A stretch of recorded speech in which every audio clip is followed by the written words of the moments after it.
Hey, so I'm gonna record this and see if it works, but this is a screenshot out of your world, and this is about the shocks that you were asking me. So we'll start on this column. So we have all the shocks around here, or this row, and so we have hypovolemic, cardiogenic, obstructive, and then septic. And then right here we have central venous pressure, which is the right side of your heart, the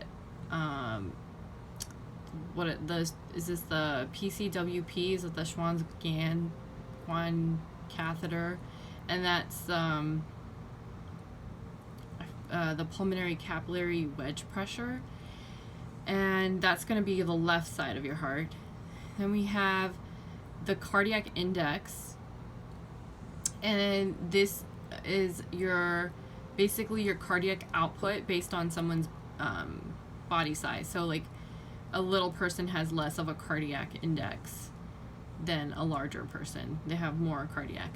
It's like your cardiac output based on your body.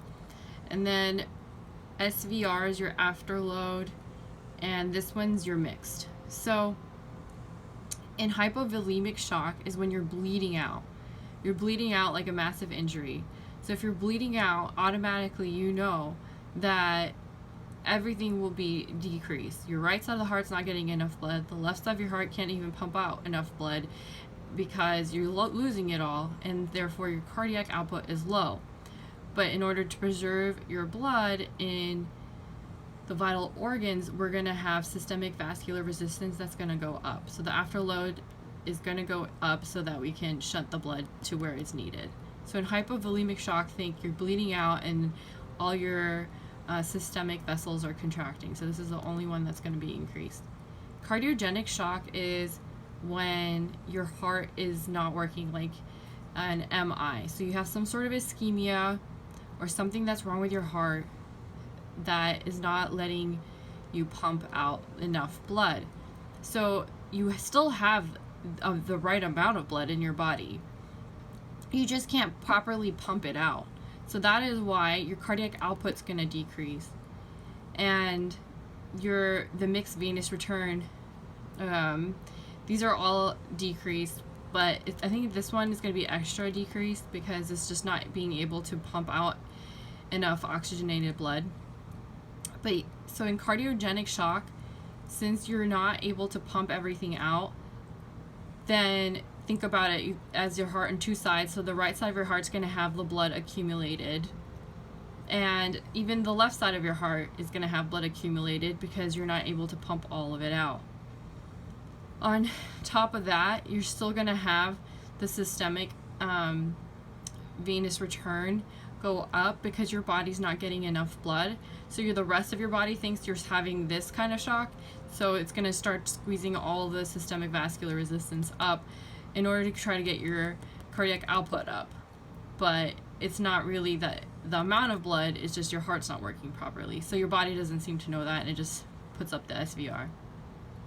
Obstructive shock is when there is an obstruction in between your heart pumping the blood to your lungs, and there's something that's causing it to not get oxygenated and then come back. It could be that you have like a pulmonary stenosis. It could be, I'm trying to think of something else, but whatever reason, your heart is not able, from the right to the left side of your heart, there's something that's preventing it to the blood to flow from the right to the left properly.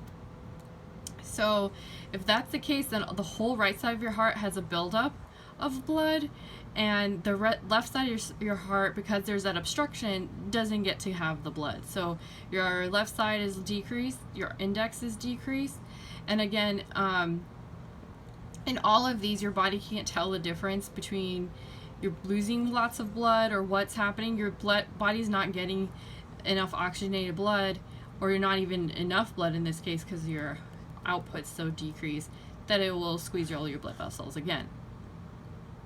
And lastly, we have when you get really, really sick from a bacteria, you have septic shock. So with septic shock, again, you have a lot of blood in your body. You still have the same amount there's nothing causing you to lose the blood. But the difference between hypovolemic and septic is that it kind of looks similar. You're going to have a drop in the blood pressure and everything. But in septic shock, the person's really hot and moist, and like they're still going to be diaphoretic and everything. In hypovolemic, the person's really cold and clammy. So septic, look at the fever, and then look at really low blood pressure. So the right side's going to be low, and the left side's going to be low. Why is it low when you have enough blood? The cardiac output's still the same because you have enough blood. There's nothing wrong with your heart. There's nothing obstructing the heart. There's nothing ischemic with your heart, and the blood's there. So that's why the cardiac output's the same.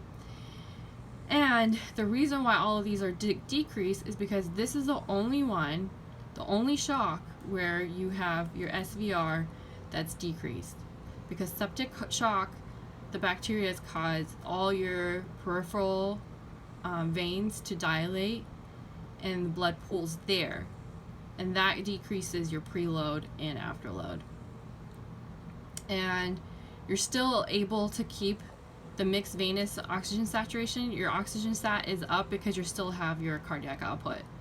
So if you want to look at these, then the MVO2 is always the same as your cardiac output. So directly correlated, if that helps you remember it. So that's it for shock. Let me know if you have any questions.